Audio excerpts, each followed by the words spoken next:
Hello दोस्तों, Indian GS में आप सभी का स्वागत है। तो दोस्तों, एसएससी एमटीएस का जो एग्ज़ाम 10 मई दैट मीन्स आज जो एग्ज़ाम हुआ था, इसमें फर्स्ट, सेकंड और थर्ड शिफ्ट में पूछे गए प्रश्नों को आज इस वीडियो में डिस्कस करने वाले हैं। तो वीडियो को पूरा देखें।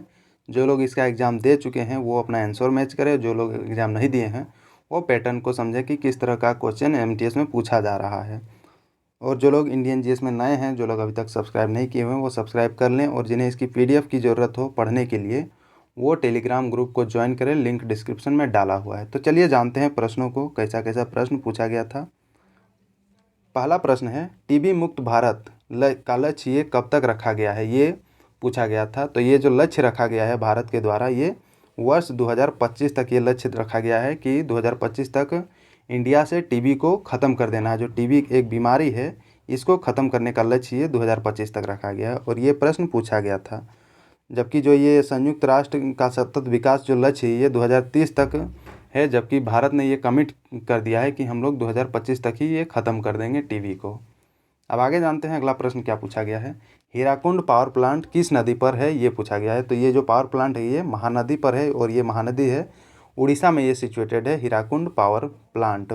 और यह जो है दुनिया का सबसे लंबा मिट्टी का बांध इसको बोला जाता है, हीराकुंड बांध को। अब नेक्स्ट जानते हैं अगला प्रश्न। अगला प्रश्न है, the life and the soul of the party पुस्तक के लेखक ये किनके द्वारा लिखा गया है। तो ये जो पुस्तक है ये माइक गैल के द्वारा ये लिखा गया पुस्तक है, जिसका नाम है the life and the soul of the party. ये पुस्तक आपको दिख रहा होगा, जो माइक गैल के द्वारा ये लिखा गया पुस्तक है और ये पूछा गया प्रश्न है। अब नेक्स्ट जानते हैं अगला प्रश्न। अगला प्रश्न है, सोनल मानसिंह का संबंध किस शास्त्रीय नृत्य से है, ये पूछा गया और इसमें ऑप्शन दिए गए थे भारतनाट्यम और उड़ीसी, बी में दिया गया मणिपुरी कथकली, सी में कुचिपुड़ी और कथक, और डी में दिया गया कथक और उड़ीसी। तो इसका राइट आंसर क्या था? इसका right answer option number A that means Bharatanatyam और उड़ीसी से संबंधित है सोनल मानसिंह जी, जो कि इनको 1992 में पद्म भूषण दिया गया था और 2003 में पद्म विभूषण से इनको सम्मानित किया गया था। तो ये भी ध्यान में रखें, हो सकता है आने वाले एग्जाम में ये सभी से प्रश्न बन सकते हैं। अब नेक्स्ट जानते हैं अगला प्रश्न क्या पूछा गया था। 2011 के जनगणना के अनुसार भारत का लिंगानुपात कितना है, ये पूछा गया था। तो इसमें ऑप्शन दिए गए थे, ए में 1940 महिला प्रति हज़ार पुरुष में, और बी में दिया गया 950 महिला प्रति हज़ार पुरुष में, और सी में है 960 महिला प्रति हज़ार पुरुष में, और डी में दिया गया था 943 महिला प्रति हज़ार पुरुषों में। तो इसका राइट आंसर क्या है? इसका right answer option number D है, जो कि 2011 के जनगणना के अनुसार अगर देखा जाए तो उस टाइम इंडिया का जो लिंगानुपात था, दैट मीन्स जो सेक्स रेशियो जिसको हम लोग बोलते हैं, वो था 943 महिलाएं प्रति हज़ार पुरुषों में। मतलब ये कम बताया जा रहा था और यही इसका करेक्ट आंसर है। और ये जो लिंगानुपात जो है ये प्रति हज़ार मतलब पुरुषों में मतलब महिलाओं की संख्या कितनी है ये दिखाता है। अब नेक्स्ट जानते हैं अगला प्रश्न क्या है। ICC ODI one day world cup 2023 की मेज़बानी कौन सा देश ये करेगा? तो ये कौन सा देश करेगा? इसमें ऑप्शन दिए गए थे, इंडिया, बी पाकिस्तान, सी में श्रीलंका और डी में इंग्लैंड। तो इसका राइट आंसर क्या होगा? इसका राइट आंसर इंडिया होगा। दैट मीन्स इंडिया करेगा 2023 का ICC ODI one day world cup का मेज़बानी। और भी जो हैं जो खेल जिसका आयोजन कौन कौन जगह पे होगा वो भी देख लेते हैं। तो ये 2024 का आईसीसी पुरुष टी20 विश्व कप जो है ये यूएसए और वेस्ट इंडीज़ में इसका आयोजन करवाया जाएगा। 2025 आईसीसी पुरुष चैंपियनशिप ट्रॉफी इसका पाकिस्तान में आयोजन करवाया जाएगा। 2026 का आईसीसी पुरुष टी20 विश्व कप ये भारत और श्रीलंका में ये किया जाएगा। ये भी ध्यान में रखें क्योंकि आने वाले एग्जामों में प्रश्न बन सकते हैं, क्योंकि डिफरेंट शिफ्ट कई शिफ्टों में प्रश्नों मतलब एग्ज़ाम होते हैं, तो प्रश्न काफ़ी ज़्यादा बनाना पड़ता होगा एसएससी एमटीएस वालों को, तो हो सकता है इन सभी से प्रश्न बन सकते हैं। अब नेक्स्ट जानते हैं 2027 का आईसीसी पुरुष 50 ओवर वर्ल्ड कप जो है ये दक्षिण अफ्रीका, जिम्बाब्वे और नामीबिया में होगा। 2028 का ये सभी जो है इसको एक बार वीडियो को पॉज करके आप देख लें, क्योंकि अगर मैं सभी को पढ़ने जाऊं तो वीडियो का लेंथ जो है वो काफ़ी लंबा हो जाएगा, जो कि आप लोग खुद नहीं देखना चाहोगे। तो अब नेक्स्ट जानते हैं अगला प्रश्न पूछा गया था, तराइन का प्रथम युद्ध कब हुआ था, ये पूछा गया है। तो ये जो है 1191 ईस्वी में तराइन का प्रथम युद्ध हुआ था और ये जो है पृथ्वीराज चौहान तथा तुर्क शासक मोहम्मद गोरी के बीच ये लड़ा गया युद्ध था, जो तराइन का युद्ध था। और मोहम्मद गोरी का जो मूल नाम है, जिसको मुइजुद्दीन मोहम्मद बिन शाम भी इसको मतलब बोला जाता है। इसका मूल नाम मोहम्मद गौरी का मूल नाम था। और यह युद्ध जो है 1191 ईस्वी में लड़ा गया था। और जो तराइन जो है ये क्षेत्र जो है वर्तमान में हरियाणा के करनाल जिले और थानेश्वर के बीच ये सिचुएटेड ये क्षेत्र है। तो ये भी ध्यान रखें कि तराइन कौन से इलाके को बोला जाता है। तो ये हरियाणा और थानेश्वर के बीच का ये क्षेत्र है। अगला प्रश्न क्या पूछा गया था? अगला प्रश्न ये पूछा गया है, उस्ताद अमजद अली खान किस वाद्य यंत्र से जुड़े हुए हैं, ये पूछा गया है।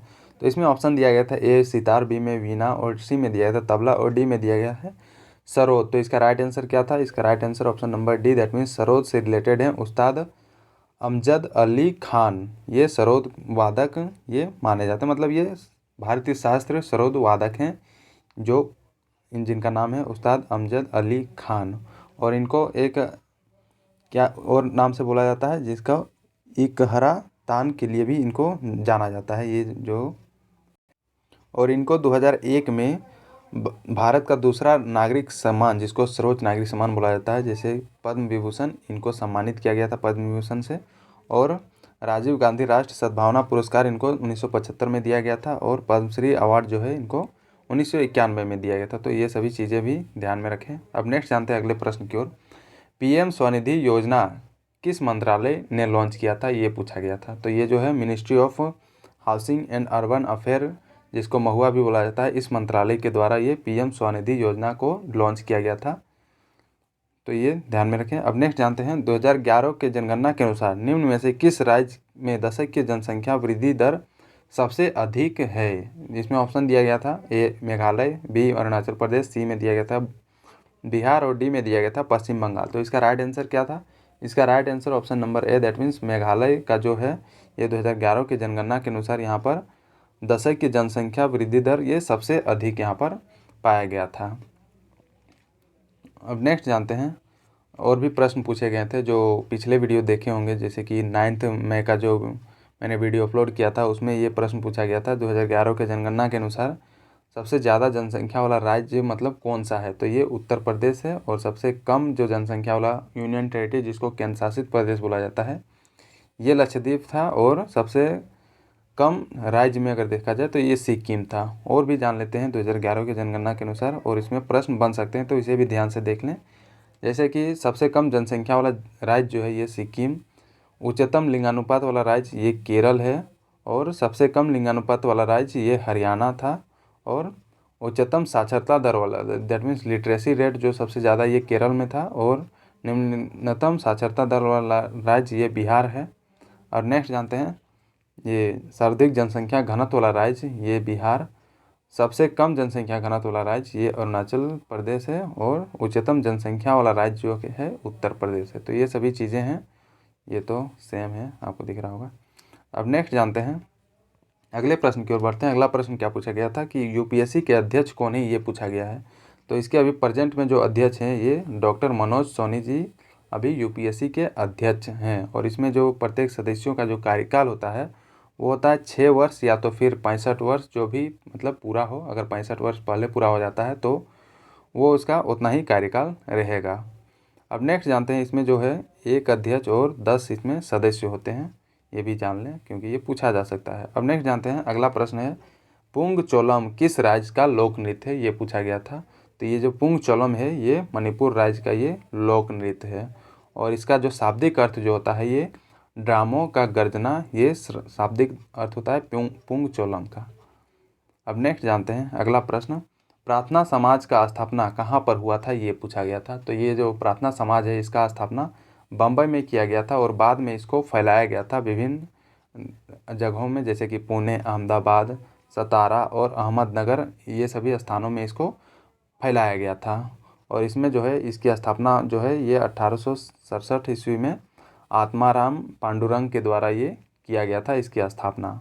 और इसका मुख्य उद्देश्य जो रखा गया था जो लोगों को केवल एक भगवान में विश्वास करना और केवल एक ही भगवान का पूजा करना, इसमें इसका मेन उद्देश्य था। जो प्रार्थना समाज का गठन किया गया था, जो इनके गठनकर्ता कौन थे, ये आत्माराम पांडुरंग थे। ये भी प्रश्न पूछा जा चुका है पिछले एग्जामों में।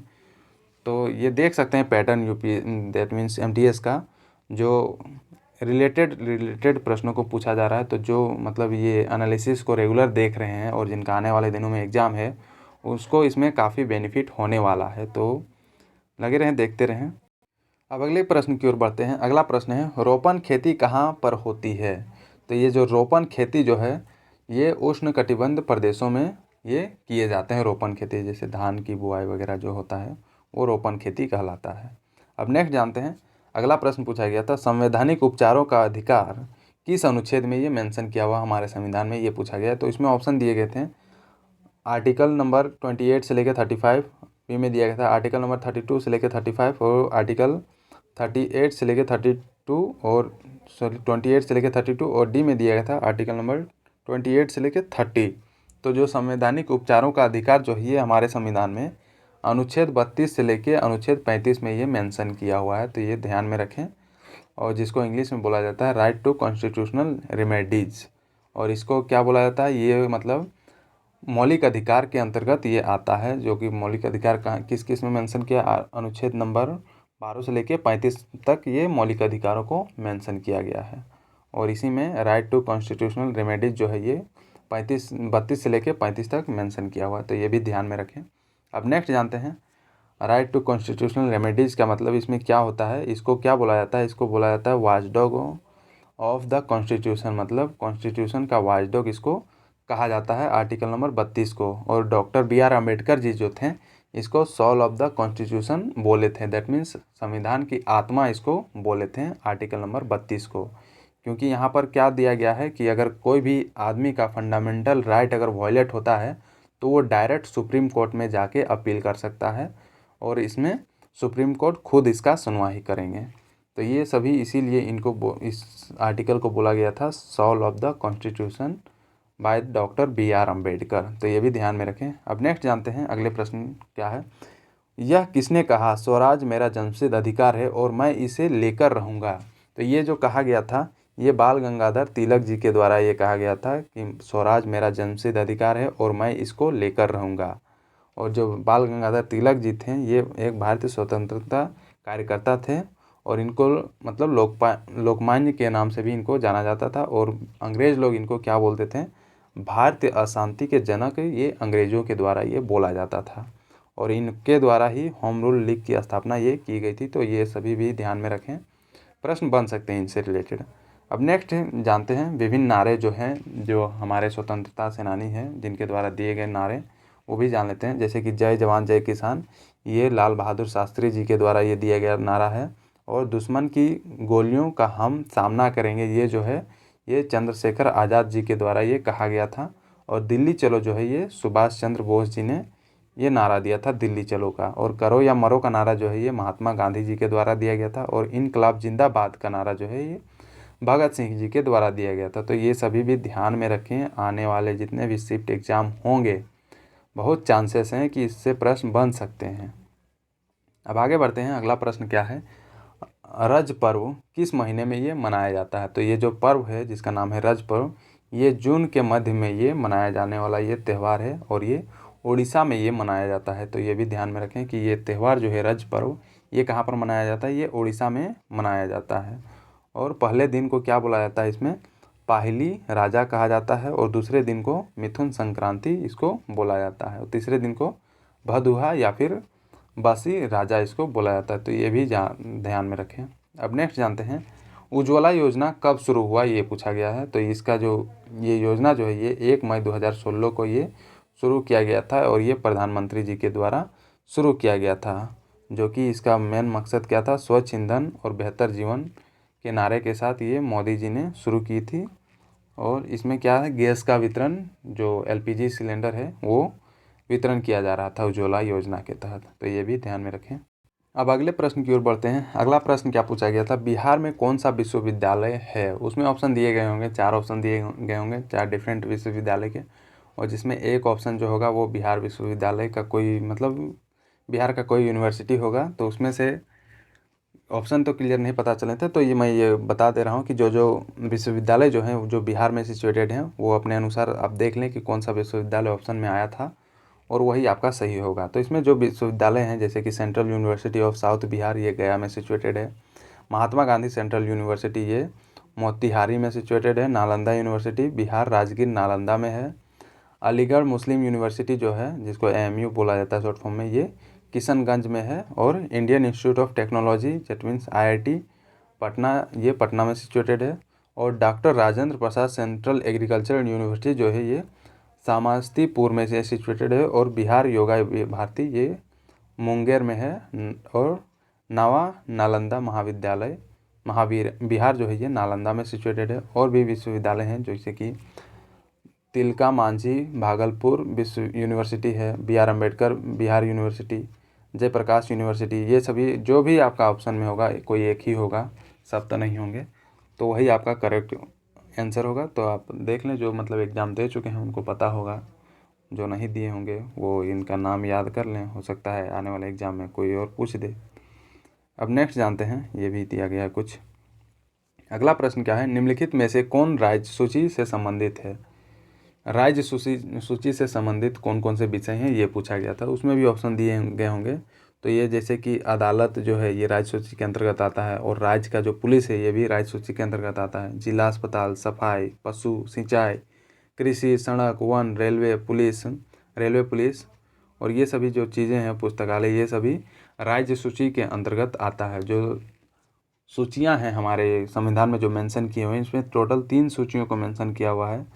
और ये जो है अनुच्छेद 246 में ये मेंशन किया हुआ है। और ये 7वीं अनुसूची में ये मेंशन किया हुआ है। तो ये भी ध्यान में रखें, जो जितने भी सूचियां हैं, ये हमारे संविधान में कितने अनुसूची में मेंशन किया हुआ है, ये 7वें अनुसूची में मेंशन किया हुआ है। और टोटल 3 अनुसूचियां हैं। एक है यूनियन लिस्ट दैट मीन्स संघ सूची, दूसरा है राज्य सूची जिसको स्टेट लिस्ट बोला जाता है, और तीसरा कंकरेंट लिस्ट जिसको समवर्ती सूची बोला जाता है। इसमें क्या होता है कि यूनियन लिस्ट में, यूनियन मतलब जो संघ का सरकार होता है, सेंट्रल गवर्नमेंट जो होता है, वो कानून बनाती है। और राज्य सूची में राज्य सरकार कानून बनाती है।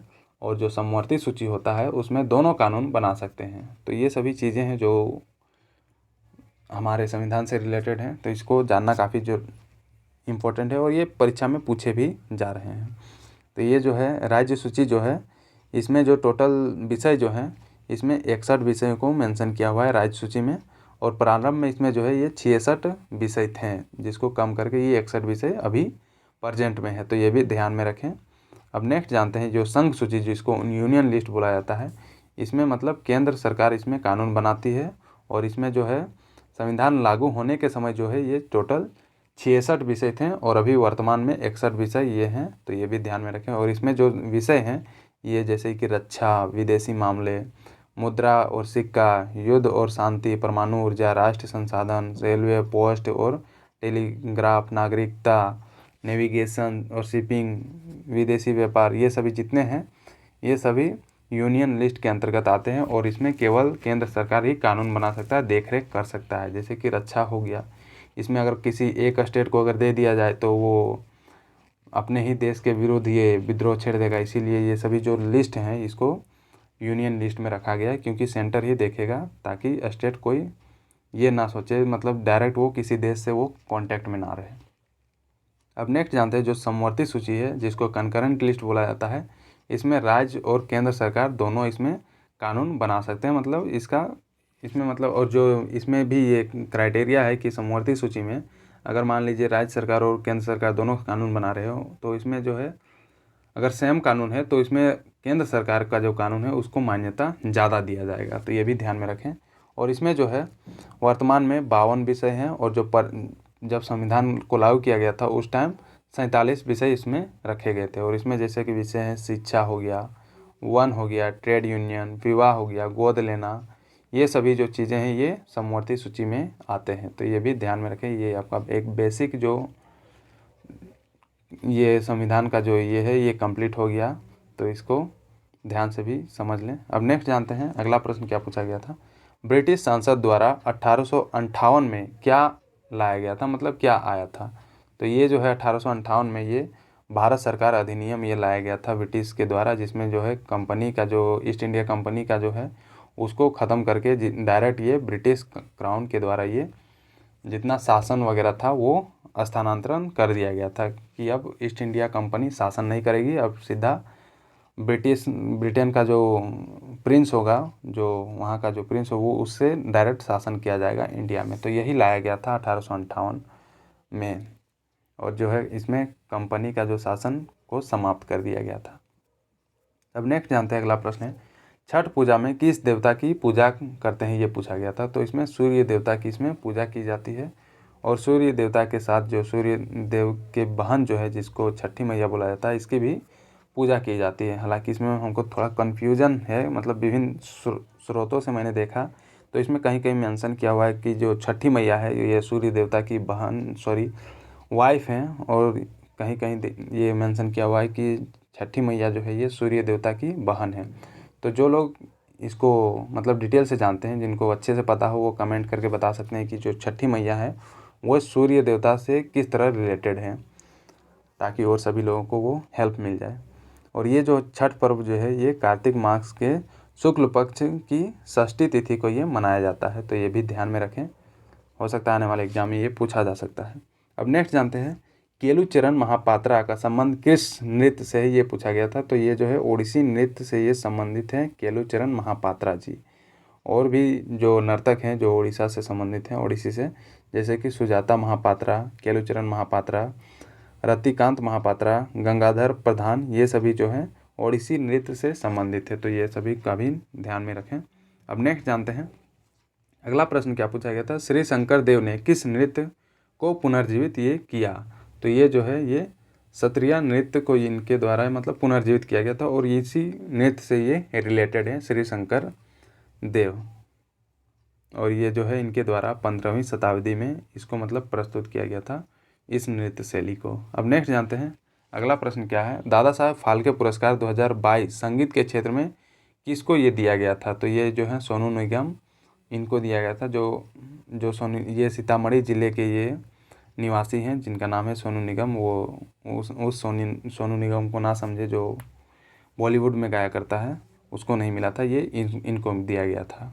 इनको दादा साहब फाल्के पुरस्कार ये 2022 में ये संगीत के क्षेत्र में इनको दिया गया था। और ये जो दादा साहब फाल्के पुरस्कार जो है ये पहली बार ये अभिनेत्री देविका रानी जी को प्रदान किया गया था, तो ये भी ध्यान में रखें। और इसकी जो शुरुआत है ये 1969 से ये किया गया था। अब नेक्स्ट जानते हैं, भारत के संविधान में मौलिक अधिकार को किस किस अनुच्छेद में ये वर्णन किया गया है। तो ये जो मौलिक अधिकार जो है, जिसको फंडामेंटल राइट्स बोला जाता है, इसको हमारे संविधान में अनुच्छेद 12 से लेकर 35 तक ये मेंशन किया हुआ है। और ये टोटल 6 प्रकार के मौलिक अधिकार हैं हमारे संविधान में, जैसे कि समानता का अधिकार हो गया, स्वतंत्रता का अधिकार, शोषण के खिलाफ अधिकार, धर्म की स्वतंत्रता का अधिकार, सांस्कृतिक और शैक्षिक अधिकार, और संवैधानिक उपचार, ये सभी जो हैं हमारे संविधान में मेंशन किए हुए हैं, जो कि मौलिक अधिकार से रिलेटेड हैं। अब नेक्स्ट जानते हैं अगला प्रश्न क्या पूछा गया था। अगला प्रश्न है the book the inheritance of loss has been written by, मतलब ये जो बुक है ये किनके द्वारा लिखा गया है। ये किरण देसाई जी के द्वारा ये लिखा गया बुक है, जिनका नाम है द इनहेरिटेंस ऑफ लॉस। तो ये भी ध्यान में रखें, बुक और ऑथर से रिलेटेड काफ़ी प्रश्न पूछे जा रहे हैं, प्रत्येक शिफ्ट में एक प्रश्न तो पूछा ही जा रहा है। अब नेक्स्ट जानते हैं, दिन और रात की अवधि कहाँ पर समान होती है। तो ये जो है भूमध्य रेखा, दैट मीन्स इक्वेटर में जो दिन की और रात की जो अवधि होती है वो इक्वल होती है। इसमें 12 घंटे के लिए दिन होता है और 12 घंटे के लिए ये अंधेरा होता है। तो ये भी ध्यान में रखें, भूमध्य रेखा में, जिसको इक्वेटर बोला जाता है। अब नेक्स्ट जानते हैं, अगला प्रश्न है स्थानांतरित खेती को कहाँ पर झूम खेती के नाम से जाना जाता है। तो ये जो है नॉर्थ ईस्टर्न इलाका है, जिसको उत्तर पूर्वी क्षेत्र जो हमारे देश के हैं, वहाँ पर स्थानांतरित खेती को झूम खेती के नाम से जाना जाता है। इसमें किया क्या जाता है, इसमें मान लीजिए कोई जंगल है, घना जंगल है, उस जंगल में एक पार्टिकुलर एरिया में पेड़ों को काट कर उसी में मतलब उसी पेड़ों को, काटा हुआ पेड़ों को वहाँ पर जला के जो वहाँ पर राख बन जाता है, उसी में खेती किया जाता है। और लगातार 3-4 साल 5 साल तक खेती किया जाता है, जब तक उसकी उर्वरता जो है वो ख़त्म ना हो जाती। और जब वहाँ की उर्वरता ख़त्म हो जाती है, फिर वहाँ से हट के दूसरे जगह में जाके फिर वही प्रोसेस अपनाया जाता है, पेड़ों को काटना, जलाना और फिर खेती करना। और इसी को क्या बोला जाता है, झूम खेती बोला जाता है, जिसको स्थानांतरित खेती भी कहा जाता है। और इसको और नाम से भी जाना जाता है, जैसे कि कर्तन दहन कृषि के नाम से भी जाना जाता है। और ये हमारे देश के जो उत्तर पूर्वी इलाके हैं जैसे कि असम, मणिपुर, मिजोरम और नागालैंड, इसमें झूम खेती के नाम से ये जाने जाते हैं, तो ये भी ध्यान में रखें। अब नेक्स्ट जानते हैं अगला प्रश्न क्या है। राष्ट्रीय स्तर पर कौन सी एजेंसी खिलाड़ी की डोपिंग टेस्ट करती है? डोपिंग टेस्ट कहने का मतलब जैसे कि जो खिलाड़ी होते हैं वो खेल के पहले कुछ मेडिसिन वगैरह ना लिया हो, उसकी जांच की जाती है डोपिंग टेस्ट में। तो इसमें जो है हमारे देश में राष्ट्रीय डोपिंग रोधी एजेंसी जो है, जिसको national anti doping agency, that means NADA जिसको बोला जाता है, यही ये चेक करती है ये सभी चीज़ों को, तो ये भी ध्यान में रखें। और इसकी जो स्थापना जो है, मतलब इसका गठन जो है, ये 2005 में किया गया था भारत सरकार के द्वारा।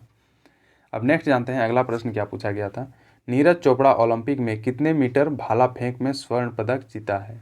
ये पूछा गया था। तो ये जो टोक्यो ओलंपिक जो हुआ था उसमें 87.58 मीटर में ये मतलब इतना दूरी तक इनके द्वारा भाला फेंका गया था और इसी में इनको स्वर्ण पदक मिला था, जो कि काफ़ी गौरव वाली बात थी। अब नेक्स्ट जानते हैं अगला प्रश्न क्या पूछा गया है। मीराबाई चानू का संबंध किस खेल से है? ये पूछा गया है। तो इसका जो संबंध है ये भारोत्तोलन से है, जो कि मीराबाई चानू जी ये भारोत्तोलन मतलब इस खेल से ये संबंधित है। और इनका जन्म जो है ये 8 अगस्त 1994 को इनका जन्म हुआ था। और इनको किस नाम से और जाना जाता है? साइखोम मीराबाई चानू, इस नाम से, मतलब ये इसका पूरा नाम है, तो ये भी ध्यान में रखें। अब अगले प्रश्न की ओर बढ़ते हैं। अगला प्रश्न है चापचर कुट त्यौहार कहाँ पर मनाया जाता है? तो ये जो त्यौहार जो है ये मिजोरम में मनाया जाता है, जिसका नाम है चापचर कुट त्यौहार। और यहाँ पर जो है मिजोरम में सबसे बड़ा त्यौहार और सबसे महत्वपूर्ण त्यौहार यही है, जिसका नाम है चापचर कुट त्यौहार।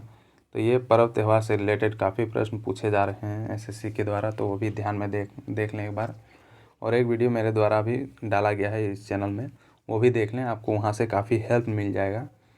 अब नेक्स्ट जानते हैं अगले प्रश्न की ओर बढ़ते हैं। अगला प्रश्न क्या पूछा गया था। बौद्ध साहित्य किस भाषा में लिखी गई थी? तो ये पूछा गया था। तो जो बौद्ध साहित्य है वो पाली भाषा में लिखी गई थी प्रारंभ में, उसके बाद में दूसरे भाषाओं में ये लिखा गया था, तो ये ध्यान में रखें, ये पाली इसका राइट आंसर होगा। अब नेक्स्ट जानते हैं चोल शासकों द्वारा ब्राह्मणों को दान में दी गई भूमि को क्या कहते हैं? ये पूछा गया प्रश्न था। तो इसका राइट आंसर क्या होगा? इसका राइट आंसर होगा ब्रह्मदेय। ये इसको बोला जाता था, जिसको मतलब ब्राह्मणों को जो दान में दिया जाता था जो भूमि, उसको ब्रह्मदेय बोला जाता था। अब नेक्स्ट जानते हैं अगला प्रश्न क्या है। लेंस की क्षमता का एसआई मात्रक क्या है? ये पूछा गया था। तो इसका एसआई मात्रक डायोप्टर होता है, जिसको डी से डिनोट किया जाता है। जो लेंस की जो क्षमता होती है उसको डायोप्टर से मेजर किया जाता है। अब नेक्स्ट जानते हैं स्टैंड अप योजना को कब लाया गया था? तो ये जो स्टैंड अप योजना है ये 5 अप्रैल 2016 को ये वित्त मंत्रालय के द्वारा ये लाया गया योजना है, तो ये भी ध्यान में रखें। जिसमें क्या बुलाया गया था, इसमें आर्थिक सशक्तिकरण और रोजगार सृजन को केंद्र में रखते हुए ज़मीनी स्तर पर ये उद्यमिता को बढ़ावा देने के लिए 5 अप्रैल 2016 को वित्त मंत्रालय द्वारा ये योजना को मतलब शुरू किया गया था। और इस योजना को जो है 2025 तक के लिए ये बढ़ा दिया गया है।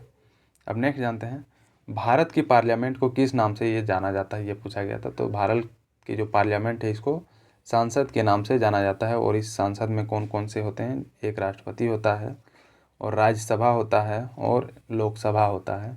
तो ये भी तीनों याद रखें कि सांसद किसको बोला जाता है। तो सांसद मतलब सांसद में क्या क्या इंक्लूड होते हैं, तो इसमें जो होता है राष्ट्रपति होता है, राज्यसभा और लोकसभा होता है।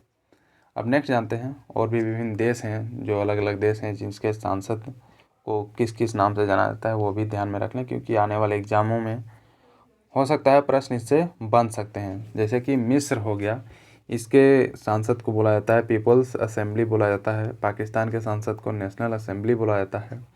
जर्मनी के सांसद को पार्लियामेंट को बोला जाता है बुंडस्टैग बोला जाता है। यूएसए के पार्लियामेंट को कांग्रेस बोला जाता है। बांग्लादेश के पार्लियामेंट को जातीय संसद बोला जाता है। इजराइल के पार्लियामेंट को नेसेट बोला जाता है।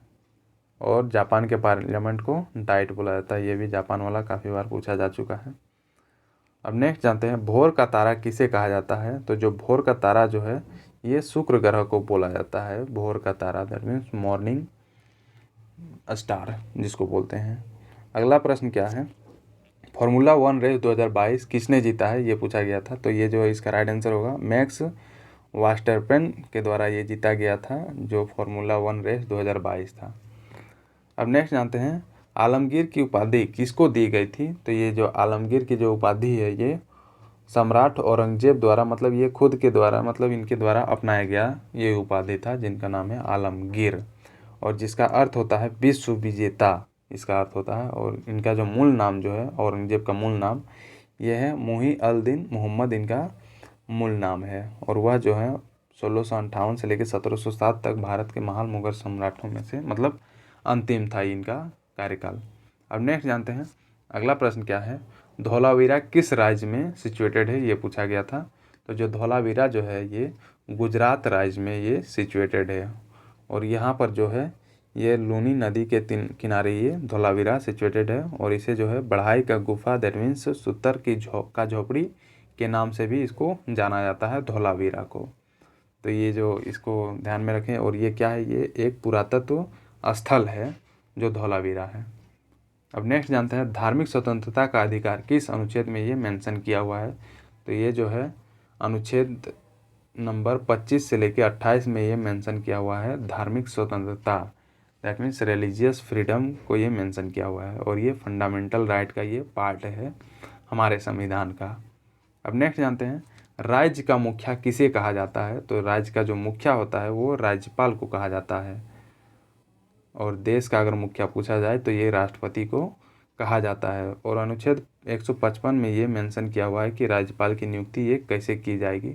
तो जो राज्यपाल होते हैं उसकी नियुक्ति राष्ट्रपति के द्वारा किया जाता है, और उन्हीं के हस्ताक्षर और मुद्रा सहित अधिपत्र द्वारा ये नियुक्त किया जाता है। और जो राज्यपाल होता है राष्ट्रपति के प्रसाद पर्यंत पद धारण करेगा। मतलब इसका कहने का मतलब ये हुआ कि जब तक मतलब राष्ट्रपति का मन रहेगा तब तक वो कोई राज्यपाल उस पद पे रह सकता है। जिस दिन राष्ट्रपति का मन किया कि नहीं अब इसको यहाँ से हटा देना चाहिए या फिर कहीं और ट्रांसफ़र कर देना चाहिए, तो वो राष्ट्रपति कर देते हैं, मतलब ट्रांसफ़र कर देते हैं। और ये जो राष्ट्रपति जो है ये खुद से नहीं करते हैं, ये मेंबर ऑफ पार्लियामेंट जो होते हैं, जैसे देश का प्रधानमंत्री जो होता है, वो उनके कहने पर ये सारे काम करते हैं। तो ये भी ध्यान में रखें। अब नेक्स्ट जानते हैं अगला प्रश्न क्या पूछा गया, the history of British India के लेखक कौन है। तो इसके लेखक है जेम्स मिल, इसके लेखक है the history of British India के लेखक। अगला प्रश्न क्या है, भारत के वर्तमान महान न्यायवादी कौन है, ये पूछा गया प्रश्न है। तो ये जो अभी प्रेजेंट में जो महान न्यायवादी है जिसको अटॉर्नी जनरल ऑफ इंडिया बोला जाता है, ये आर वेंकट रमनी जी अभी प्रेजेंट में महान न्यायवादी हैं। अब नेक्स्ट जानते हैं बेरी बेरी रोग किसके कारण होता है, मतलब किस विटामिन की कमी से बेरी बेरी का रोग होता है, ये पूछा गया प्रश्न है। तो ये विटामिन B1 की कमी से ये जो रोग होता है जिसको बेरी बेरी बोला जाता है, और इसको और भी नामों से जाना जाता है जैसे कि पॉलीन्यूराइटिस इंडेमिका, हाइड्राप्स और एस्थेमेटिक्स काके बारबियर्स, ये सभी नामों से बेरी बेरी को जाना जाता है। और बेरी बेरी का अर्थ क्या होता है, इसका अर्थ होता है चल नहीं सकता, इसका अर्थ होता है। और ये जो बीमारी जो है ये मुख्यतः संसार के उस क्षेत्रों में पाया जाता है जहाँ पर चावल मुख्य आहार होता है। जैसे कि हमारे देश में चावल जो है ये मुख्य आहार है, तो यहाँ पर काफ़ी ज़्यादा लोग बेरी बेरी बीमारी से मतलब पीड़ित होंगे। अब नेक्स्ट जानते हैं अगला प्रश्न क्या है, मसाला बोर्ड का मुख्यालय कहाँ पर स्थित है, ये पूछा गया था। मतलब दैट मीन्स भारतीय मसाला बोर्ड जो है इसका मुख्यालय कहाँ पर सिचुएटेड है। तो इसका मुख्यालय केरल के कोच्चि में ये सिचुएटेड है, हमारे देश का मुख्य मसाला बोर्ड। और ये जो है जो हमारा देश जो है दुनिया का सबसे बड़ा मसाला उत्पादक देश है। और जो काली मिर्च जो है उसको मसालों का राजा बोला जाता है, और मसालों की रानी जो है ये इलायची को बोला जाता है। तो ये सभी चीज़ें हैं जो रिलेटेड हैं। तो ये था दोस्तों 10 मई में जो एग्ज़ाम हुआ था MTS का, उसमें जो प्रश्न जितने भी प्रश्न पूछे गए थे फर्स्ट सेकंड थर्ड, उन सभी प्रश्नों को लगभग मैंने इस वीडियो में डिस्कस कर दिया हूँ। तो जो लोग एग्ज़ाम दे चुके हैं वो उनको पता चल गया होगा कि कौन कौन से प्रश्न किस किस शिफ्ट में पूछे गए थे। और जो लोग एग्ज़ाम नहीं दिए हैं अभी और जिनका आने वाले दिनों में एग्ज़ाम है वो इस वीडियो को मतलब अगर अभी तक तो देख ही लिए होंगे, वो शेयर करें अपने दोस्तों को जिनका और एग्ज़ाम है। तो वीडियो को लाइक शेयर ज़रूर करें। और जो लोग इंडियन GS में नए हैं, जो लोग अभी तक इस चैनल को सब्सक्राइब नहीं किए हुए हैं, वो सब्सक्राइब ज़रूर करें और जिन्हें इसकी PDF मतलब इस PDF को एक बार रीड करने की ज़रूरत हो वो टेलीग्राम ग्रुप को ज्वाइन करें। इस ग्रुप का जो लिंक है ये डिस्क्रिप्शन में डाला हुआ है। तो थैंक यू दोस्तों।